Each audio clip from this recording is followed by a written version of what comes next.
Avis vascular centre మన దేశంలోనే the best varicose vein hospital. Hi sir, నమస్తే. నమస్కారం అండి. సార్, యాక్చువల్గా లిరిక్స్ రైటర్స్ ఒక ఇంటర్వ్యూకి వచ్చినప్పుడు వాళ్ళకు ముందు వాళ్ళు రాసిన పాటలు, ఆ సినిమాలు వాటిని పరిచయం చేసి ఆ కవిని పరిచయం చేయాల్సిన అవసరం ఉంటుంది మాకు. కానీ ఆ లైన్ని చెరిపేసి ఒక స్టార్ లిరిక్ రైటర్ పేరు చెప్పంగానే మీ సినిమా పాటలన్నీ గుర్తొస్తూ మీ ప్రయాణం మొత్తం కళ్ళ ముందు మొదలాడుతూ అలాంటి ఒక స్టార్డమ్ క్రియేట్ చేసుకున్నారు ఈ 21 సంవత్సరాల్లో. అది ముందు నాకు చాలా ఆనందంగా ఉంది. అండ్ ఇంకోటి, ఇది కూడా చెప్పిన ఇంటర్వ్యూలోకి వెళ్తాను. నాకు తెలిసినంతవరకు కవి అంటే చాలా భయస్థుడుగాను, మర్యాదస్తుడుగాను, చాలా అణిగిపోయి ఇలా అంటే ఇంతకాలం కవులు ఇలాగే మనం చూస్తూ వచ్చాం. వాళ్ళ బాడీ లాంగ్వేజ్ గురించి మాట్లాడుతున్నాను నేను. దాన్ని ధిక్కరించిన వ్యక్తి అనుకోవచ్చు నేను. సో ఓపెన్గా మాట్లాడుతూ నచ్చినది, మనసుకు నచ్చింది, తనకు అనిపించింది, తన జ్ఞాన పరిధి మీద మాట్లాడుతూ, సో వీటన్నిటిని, ఈ బాక్సులన్నింటినీ బద్దలు కొట్టేసిన సినిమా రైటర్ మీరు. సో అది నాకు బాగా నచ్చింది. థ్యాంక్ యూ అండి. అంటే నేను వచ్చిన కొత్తలో గమనించింది అదనమాట. ఎక్కువ పాపం సరస్వతి పుత్రులే కానీ లక్ష్మీపుత్రులు కారు అని చెప్పి చాలామంది కవుల్ని దాన్ని ఏమంటారు, కొంత చమత్కారం ఆడిన సందర్భాలు కూడా విన్నాను.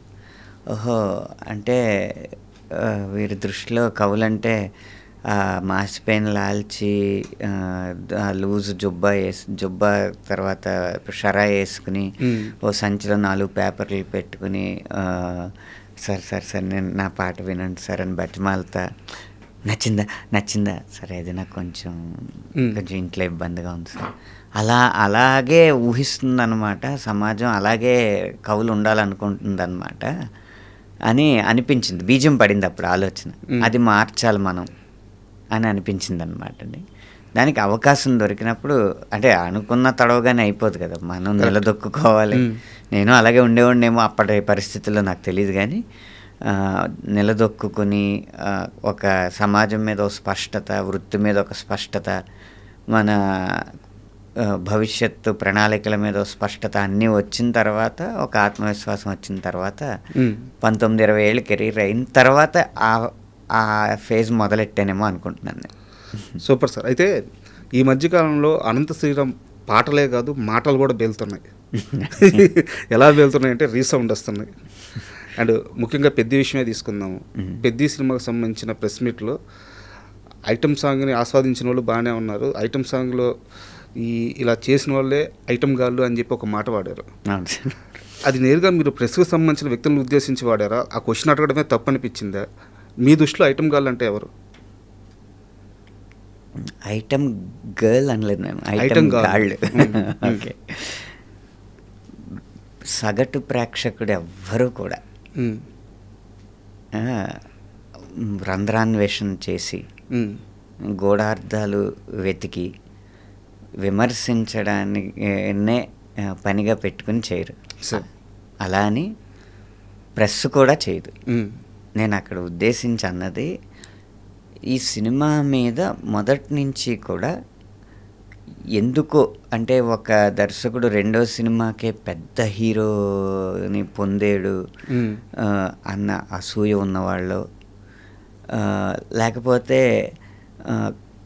ఒక కొత్త ప్రయోగం చేసి రామ్ చరణ్ లాంటి స్టారు తెలుగు సినిమా గ్రామర్నే మార్చారు అన్న అసూయ ఉన్నవాళ్ళు, అది ఎవరైనా అవ్వచ్చు. కానీ లక్ష్యంగా చేసుకుని నెగిటివ్, ప్రతికూల ప్రచారాన్ని మొదలుపెట్టారు. సో ఆ ప్రచారంలో భాగంగానే ఈ ఐటమ్ సాంగ్ని అనడం, లేకపోతే జాన్వీ కపూర్ రోల్ గురించి అనడం, ఇలా రకరకాల పెద్దలో ఉన్న వాళ్ళు మైనస్ అనుకున్న, సగటు ప్రేక్షకుడు కాదు, వాళ్ళు మైనస్ అనుకున్నవన్నీ తీసుకుని వాటిని ఎక్కువ ప్రచారం చేయడానికి మొదటి 3-4 రోజులు ప్రయత్నించారనమాట. సో వాళ్ళని నేను ఎక్కువ ఐటమ్ గాళ్ళు అన్నది.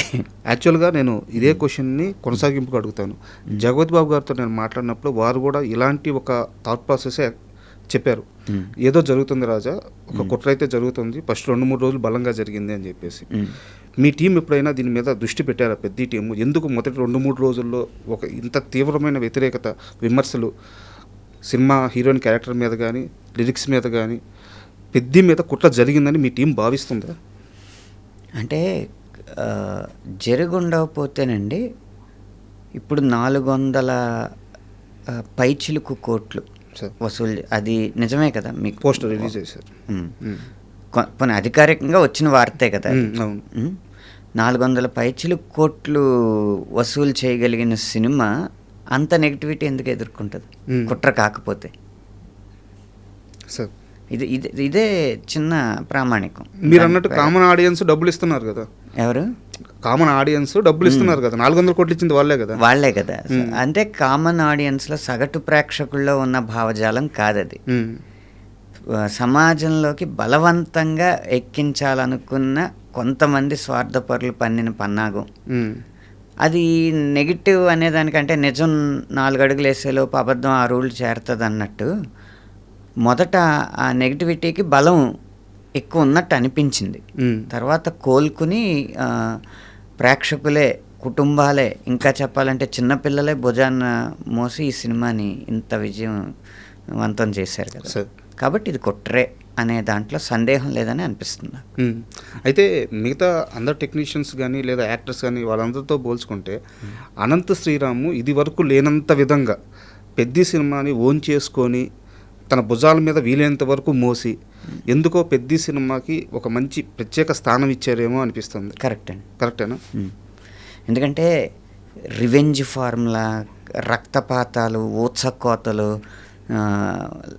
భారీ వాహనాలని గాల్లో ఆకాశంలో లేపేయడాలు లాంటివేవి కాకుండా ఒక పెద్ద హీరోతో ఒక అద్భుతమైన సందేశాన్ని మనసు కట్టిపడేసే విధంగా ఇవ్వడం అనేది ఒక సాహసోపేతమైన ప్రాజెక్ట్ అన్నమాట.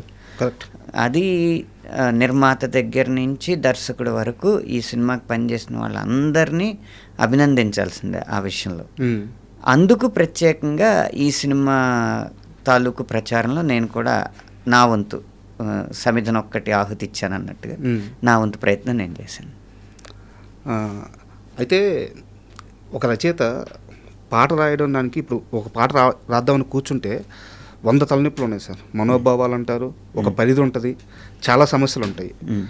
వాటన్నిటికీ తోడు అనంత శ్రీరాము ఇప్పుడు మిగతా నెగిటివిటీని తెచ్చి పైనేసుకున్నారు. ఒక భావజాలాన్ని తెచ్చి పైనేసుకున్నారు. 4 స్టేజీల మీద 4 మాటలు మాట్లాడుతున్నారు. రేపు ఉదయం మీరు కూర్చొని ఇంకో పాట రాసేటప్పుడు వీటన్నిటిని మోయాలి, వీటన్నిటికీ జస్టిఫికేషన్ ఇవ్వాలి. మీరు ఓపెన్ అయి మాట్లాడారు కాబట్టి రేపటి నుంచి మీ పాట ప్రయాణానికి ఇలా ఓపెన్ అవ్వడం అడ్డంకి కాదు.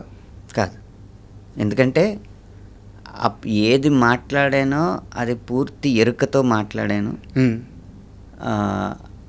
నాకు ఆ భావజాలం ఉంది కాబట్టి ఆ భావజాలం నా పాటలో అంత ముందు ఎప్పుడు చొప్పించలేదు, ఆ తర్వాత కూడా ఎప్పుడు చొప్పించిన. అది నేను ప్రయత్నపూర్వకంగా పక్కకు తప్పుకోవాల్సిన అవసరం లేదు.